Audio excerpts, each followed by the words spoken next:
So Dr. Thorborn's been my consultant. I had my transplant on the 7th of November last year.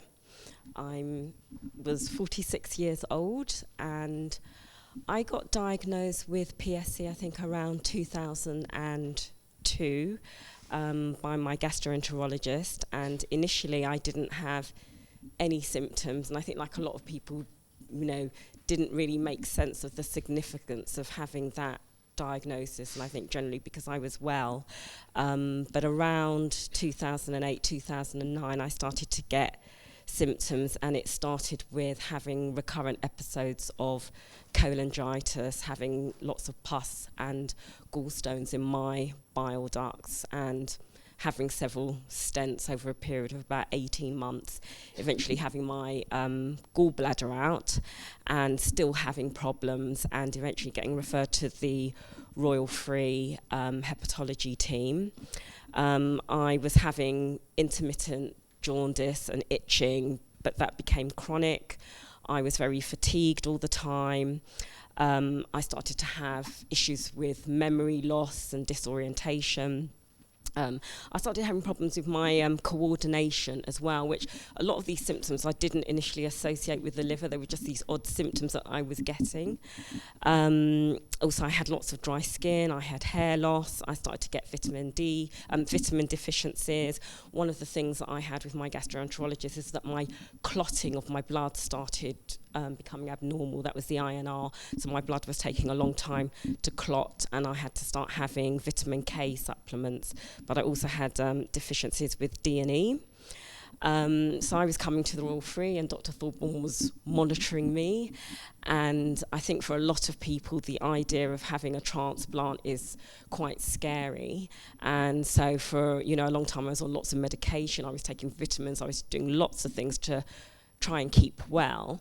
And it was actually at one of these meetings, I think one of the Oxford meetings, and one of the hepatologists there did a presentation on UCAL scoring and the reasons for transplant.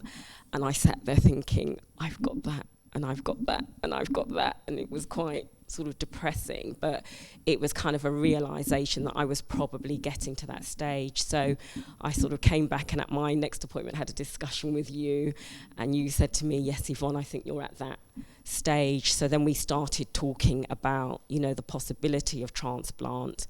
And Dr. Thorborn was saying to me, even though you've got all these symptoms, you're generally well and stable, but this is, as he was describing, that window.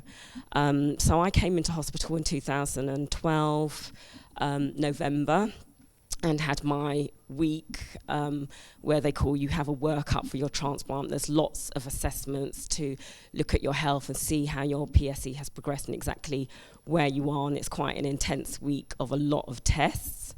And at the end of that, on the Friday, you have your multidisciplinary team meeting, don't you? And you kind of make a decision whether the patient's fit for transplant. So I got that information at the beginning of December. I went onto the transplant list.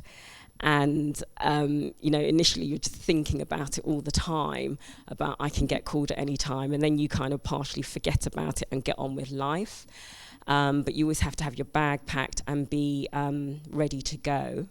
So on the 6th of November 2013, I got a call. I'd gone to work that day, and I got a call at around 10 o'clock from one of the liver transplant coordinators saying, Yvonne, we have a liver for you, and we need you to come in like yesterday. How soon can you get here? So I don't live too far away. It's maybe about a 40 minute drive away. I already had a plan in place, because I think you have to think about, the plan of what you're going to do. Everybody's aware in the family, how you're going to get to hospital. And so I think I arrived at Royal Free around 11 o'clock, and I was going down to theatre at 1 o'clock in the morning. So it was all pretty quick.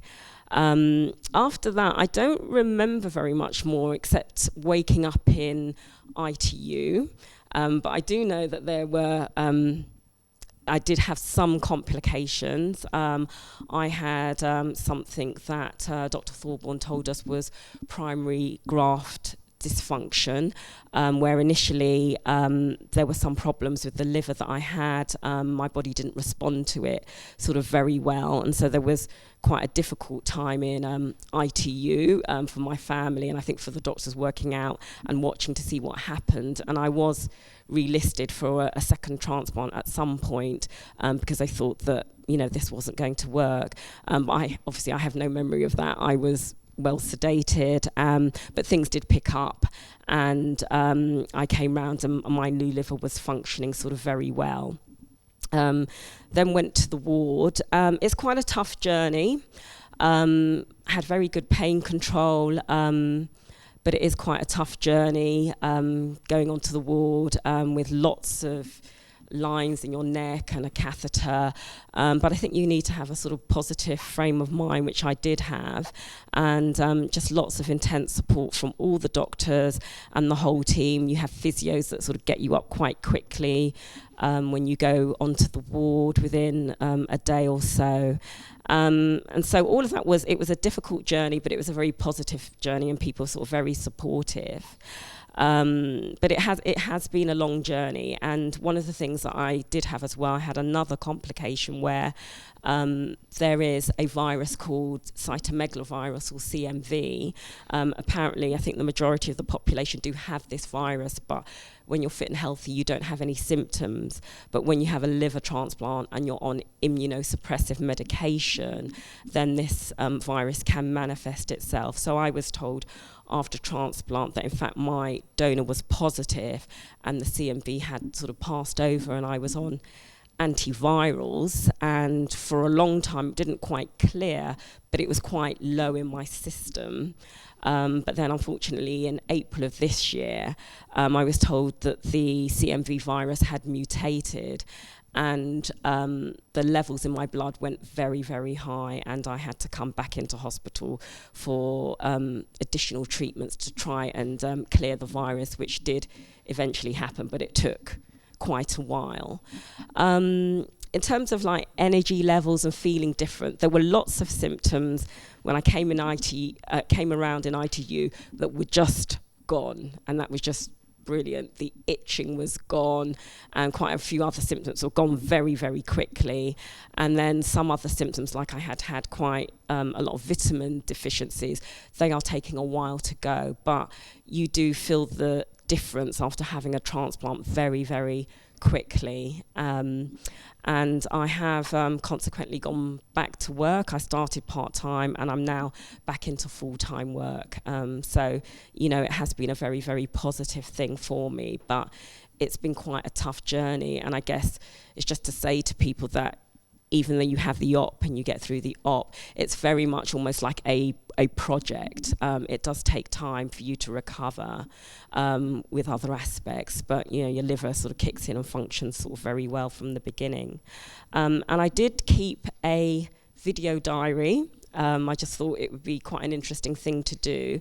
And if anybody wants to have a look at it, if you haven't already seen it, it's on YouTube under Yvonne's Liver Transplant Diary.